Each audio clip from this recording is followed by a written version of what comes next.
Hi everyone and welcome to Midnight Archive, where the truth is always stranger after midnight. Today we will be diving into one of the most disturbing, beautiful and psychologically evil films ever made, Rosemary's Baby, 1968. This isn't just a horror movie, it's feminine horror, and the kind that makes you feel sick to your stomach because it's not just about monsters hiding under the bed, it's about the monster sleeping beside you. And what makes it even more haunting is that so much of it feels believable.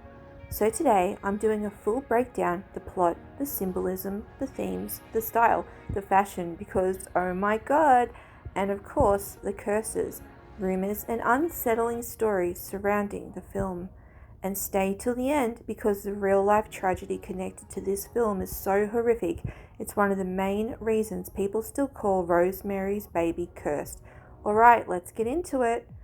What the movie is really about. On the surface, Rosemary's Baby is about a young woman named Rosemary Woodhouse who moves into a beautiful New York apartment building with her husband Guy, but almost immediately something feels off. The neighbors are overly friendly, the building has a history, there are whispers of Satanism, and then Rosemary becomes pregnant, and instead of pregnancy being a joyful glow era, it becomes a slow descent into isolation, paranoia, and bodily horror. The scariest part? Rosemary knows something is wrong, but no one believes her. Not her husband, not the doctor, not the neighbors. And the friends who are trying to help get dismissed. She becomes this trapped little doll in a world where everyone else seems in on the joke. The true horror, gaslighting, control, and women not being believed. This is why Rosemary's Baby hits so hard for women, because the center horror isn't Satan, it's control. Rosemary isn't just haunted, she is managed. Her body becomes public property, her pain becomes inconvenient, her instincts become hysteria. The film is basically a nightmare version of being dismissed by doctors, being controlled by a partner, being isolated from support, having your reality rewritten in front of you. It's the horror of being a woman in a room full of people who have decided you're too emotional to be taken seriously. And it's done so subtly, so chilling. The building, the Bramford as a character. The apartment building, the Bramford, isn't just a location, it's a character. It represents old money, old power, and old secrets. Everything about it feels grand, glamorous, unique, heavy, cursed. It's like Rosemary walks into a museum, but the exhibits are alive and watching her. And it's so symbolic. Rosemary is young, modern, hopeful, and she moves into a space full of old traditions and rotten beliefs. And that's kind of the entire theme of the film. Youth versus rot, innocence versus corruption, modern woman versus ancient patriarchy. Guy Woodhouse, the real villain. Can we just say this clearly? Guy is the villain. Not the coven, not the building, Guy. Because in horror films you can survive a monster, but you can't survive a life partner who sells you. What Guy does is betrayal on a spiritual level. He trades Rosemary's body for his career, and this is where the movie becomes more than horror. It becomes a commentary on what women are expected to sacrifice for men.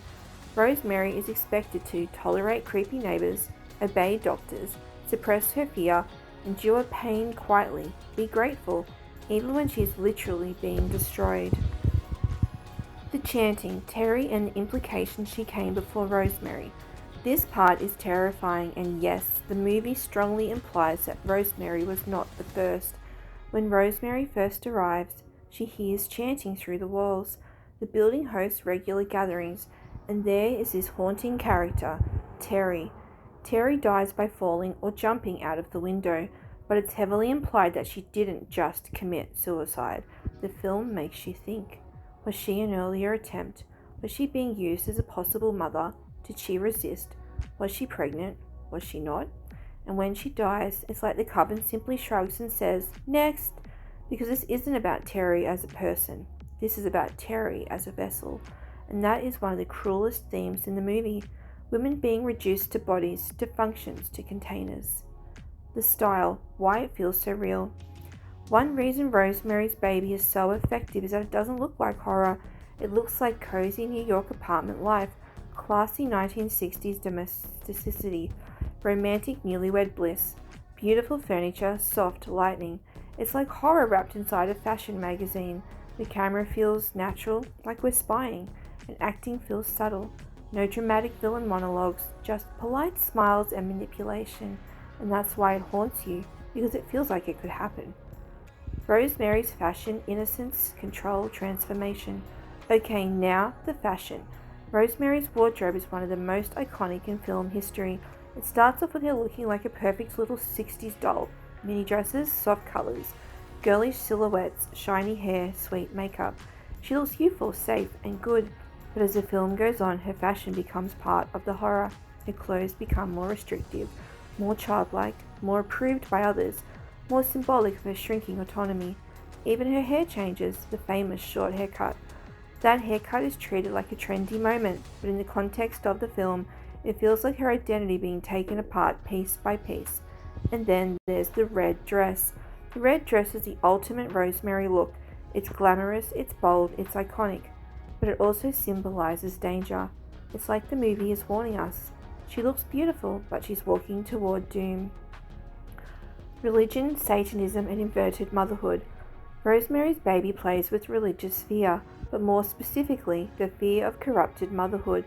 Pregnancy is supposed to be sacred, but in this movie, pregnancy becomes surveillance, invasion, a ritual, ownership. Even the concept of the mother is inverted. Rosemary isn't honored, she's used, and the baby isn't celebrated as a new life, it's celebrated as a weapon. The ending, why it's so disturbing. The ending is one of the most psychologically horrifying endings ever.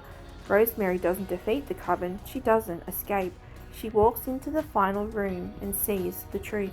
And what makes the ending so brutal is that it's not a typical triumph story. It's a story about being trapped in a system so big you can't fight it.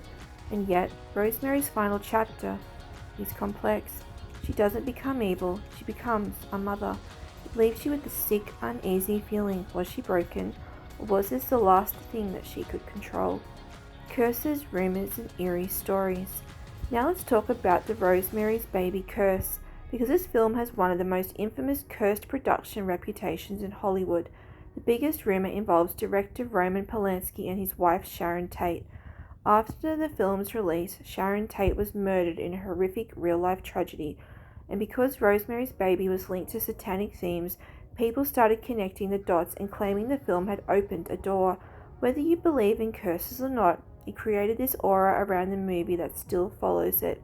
There are also rumors about occult consultants, real chants being used, unsettling coincidences around the cast, the building itself being cursed. And even the way the film mirrors real life is disturbing. Women being controlled, bodies being treated like property, and pain being dismissed. This movie isn't scary because it's supernatural, it's scary because it's human. Rosemary's Baby is more than a horror film, it's a gothic fairy tale set in modern life.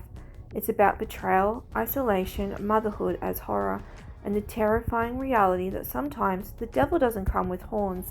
Sometimes he comes in the form of a polite neighbor, a trusted doctor, or the husband who smiles at you while he destroys your life. If you liked this breakdown, give it a like and subscribe and comment below. What do you think happened to Terry? Do you think she was another attempt before Rosemary? If you want more glamorous horror breakdowns, especially iconic 60s and 70s films with fashion, psychology, and dark themes, then trust me, I have a list.